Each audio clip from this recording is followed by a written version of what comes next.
नमस्कार दोस्तों, स्वागत है मेरे YouTube चैनल पर जिसका नाम है क्रिएटिव माइंड। दोस्तों आज हम बात करेंगे कि ओला के स्कूटर हैं उनकी डिलीवरियाँ इतनी ज़्यादा लेट क्यों हो रही है। दोस्तों वीडियो शुरू करने से पहले मैं आप सबसे रिक्वेस्ट करना चाहूँगा कि मेरे चैनल को ज़्यादा से ज़्यादा शेयर और सब्सक्राइब कीजिए। बहुत बहुत धन्यवाद। दोस्तों आज हम डिस्कस करेंगे कि ऐसी कौन सी वजह हो सकती है जिनकी वजह से ओला की डिलीवरी है जो इतनी लेट हो रही है, और डिलीवरी तो छोड़िए उसकी टेस्ट ड्राइव भी काफ़ी ज़्यादा लेट हो रही है।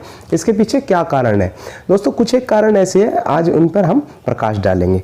चलिए दोस्तों, जो पहला कारण है दोस्तों वो हो सकता है कि बहुत ज़्यादा उसकी बुकिंग हो जाना। दोस्तों जैसा कि आपको पता है, जो और भी इलेक्ट्रिक कंपनियां हैं जो कि इलेक्ट्रिकल टू व्हीलर बनाती है, उनकी किसी की भी इतनी ज़्यादा बुकिंग नहीं हुई है जितनी ओला की हुई है।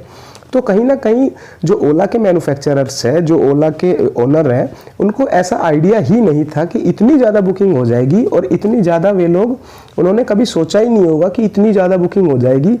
तो इस वजह से ज़्यादा बुकिंग होने की वजह से भी वे लेट हो रहे हैं।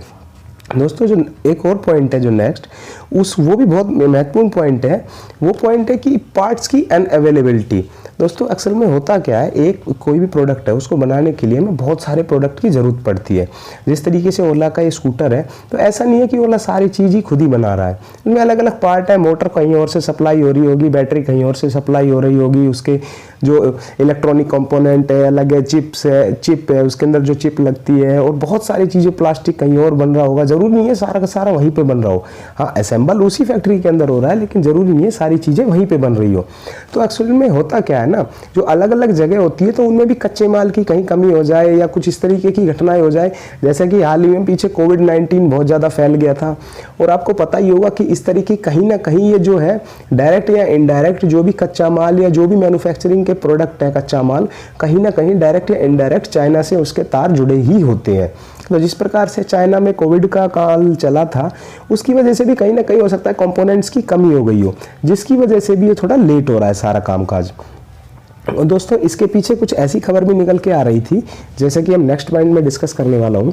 कुछ ऐसी खबर भी दोस्तों निकल के आई है कि ओला के जो बड़े पद के अधिकारी है, कुछ बड़े ऑफिशियल्स हैं, उन्होंने रिजाइन कर दिया है, फैक्ट कंपनी को छोड़ दिया है। दोस्तों जब होता क्या है, बहुत बड़े अधिकारी अगर छोड़ देते हैं तो काफ़ी जो है कंपनी का काफ़ी काम थोड़ी दिनों के लिए रुक सा जाता है, क्योंकि बहुत सारे जो अप्रूवल्स होते हैं, बहुत सारा ऐसा काम होता है जो रुक जाता है, जिसकी वजह से डिले हो जाती है हर चीज़।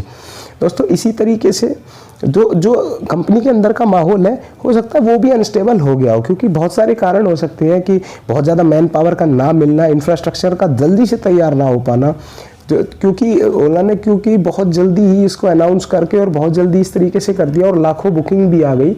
तो इस इतने बड़े प्रोजेक्ट को इतने लार्ज स्केल पे प्रोडक्शन करना बहुत मुश्किल है। ऐसा ही ओला के जो फाउंडर है, को फाउंडर है भावेश अग्रवाल जी, उन्होंने अपने ट्वीट में भी कहीं ना कहीं एक डायरेक्ट या इनडायरेक्ट वे में इस तरीके से कहा है कि हम अपनी काबिलियत के अनुसार, अपनी क्षमताओं के अनुसार प्रोडक्शन कर तो रहे हैं, लेकिन वो आपकी यानी कि जो कस्टमर्स की जो नीड है, जो डिमांड है, उनकी फुलफिल करने की हम कोशिश कर रहे हैं।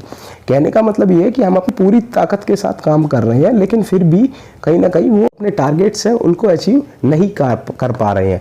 दोस्तों जो सबसे लास्ट में पॉइंट बताना चाहूँगा, और जो बहुत बड़ा कारण हो सकता है, वो है फंड्स का ना होना। दोस्तों अक्सर होता क्या है, जो कंपनियां होती है, बड़ी बड़ी कंपनियां, वे सारा का सारा अपना पैसा नहीं लगाती है। वे इस तरीके से काम करती है कि कहीं और से लोन ले लिया, या कहीं और से फंडिंग कर दी, या शेयर मार्केट में अपनी कंपनी को रजिस्टर करा के जो आम लोग हैं वे पैसा लगाते हैं, और उसके अकॉर्डिंग कंपनी आगे काम चलाती है। तो कहीं ना कहीं फंड का भी बहुत बड़ा इसमें योगदान होता है। अगर फंड्स की कहीं ना कहीं कमी पड़ जाती है तो उसकी वजह से भी काम जो है डिले हो सकता है। ऐसी भी कई जगह खबर आई है कि ओला ने कई बड़ी बड़ी जो बैंक्स है या कंपनियां हैं उनसे लोन भी लिया है।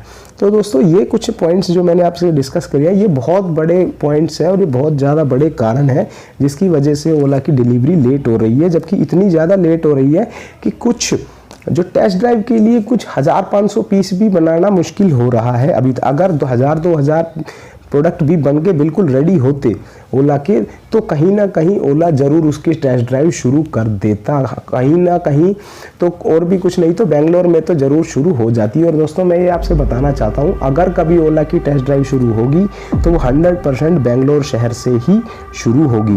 दोस्तों इन्हीं सब बातों के साथ मैं अपने वीडियो को अभी ख़त्म करना चाहूँगा। दोस्तों उम्मीद करता हूँ मेरे द्वारा दी गई जानकारी आपको पसंद आई होगी। इसी तरह के इन्फॉर्मेटिव वीडियोज़ के लिए मेरे चैनल को शेयर और सब्सक्राइब कीजिए। बहुत बहुत धन्यवाद।